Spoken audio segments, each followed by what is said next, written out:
So our next principle is the idea of the infinite game versus the finite game. Yes. So is what we're doing something that's going to be sustainable in the long term? Yeah, do you want to go with this one, Mike?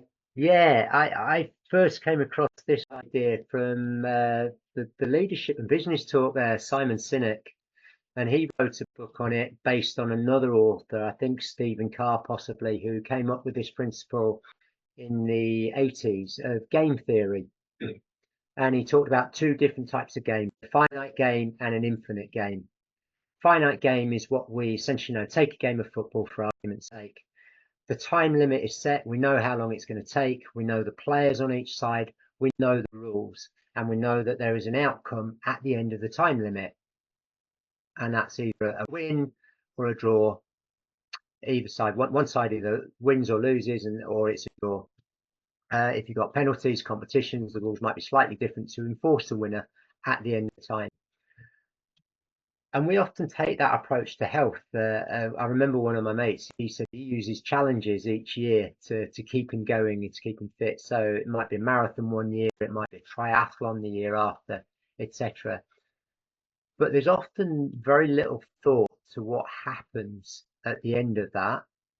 And also very little thought to, I mean, giving the marathon example, 70 to 80% of people get injured training each year for a marathon, which actually will derail their health and fitness efforts. The infinite game is, Simon Sinek applied this to business, but is equally relevant to human life, is that the players are changing the whole time. So people die, people are born, new players coming into the game the whole time. There is no time limit until the day we die. And in terms of being healthy, I don't just want to be healthy today, I want to be healthy tomorrow, but I also want to be as healthy as I can be on the day that I die and all the time in between. So now my emphasis becomes, rather than can I have my beach body for next year's holiday, or can I be fit enough to run the marathon next year, to will I be able to play squash when I'm 70 or 80? If I had grandchildren, would I be able to get down on the floor with them? Will I be able to help somebody across the street and pick them up off the floor if they fall over? I know plenty of women who I've taught in health classes, elderly health classes, whose husbands have become infirm and they've had to be support to pick them up off the floor. So, you know, how do I keep my strength? Can I walk up and down stairs? Am I happy to run for a bus?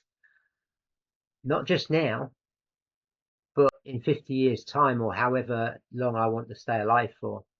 And so this has been massive for me because, one, it doesn't push me into forced outcomes and trying to, I've got to compete this marathon, or I've got to be fit for the beginning of season or whatever. I just know I've just got to do my best each day to do something to move me forward. I can define what's important for me, and that will be different for everyone else. And the outcome is, it's not one point in time, and so it becomes rather a process. You want to create a vision for myself of how I want to be in my 70s, 80s, 90s, however long I might live for. And then I sort of work out, well, what do I need to be able to achieve that? And for me, I actually want to build to higher than where I am now. I don't believe I've ever been at my top potential. So I believe I can still get fitter and get stronger. And I think that's the case for pretty much 99.9% of the population, if that's important to them. So yeah, infinite game, thinking about the long term. Yeah, I love that. And that last point that you made about actually setting yourself higher goals. So I noticed with clients, personal training clients, that at a certain age, and it varies from person to person, but I started to hear people saying, when asked them what their goals are, that they just want to maintain, or they just want this, they just want that. So it was almost an acceptance that they can't improve any further. Yeah. I was watching a video the other day of a 62-year-old man who ran the 100 meters in 10.6. Oh, yeah. Amazing. So yeah, another one that I've seen recently was a guy who's in his 90s doing pull-ups on a single Yeah, finger on each hand. Um, we don't really know what we're capable of at older age yeah, yet. So I just encourage people to be open-minded to what they can yeah. achieve. I think we both want to challenge that perspective, Mhm. and certainly for myself, um, I play squash, and there's a worldwide ranking that is done. It's called Squash Levels, and in this last year, I've hit two personal bests. And this goes back for approximately 15 years that we've got these rankings for. So I'm 57, going on 58 at the moment. So since my mid 40s, I've managed to get better. Um, Now, my priorities and my lifestyle are different to others, and that's not to say everyone's got to have the same goal.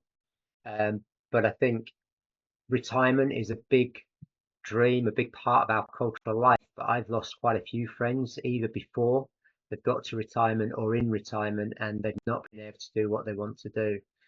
My dad is one of those who cannot do what he wants to do in retirement, and so I would challenge everybody out there, is like, if you haven't already, is to think about how you would like to grow old, and just, yeah, just think about it.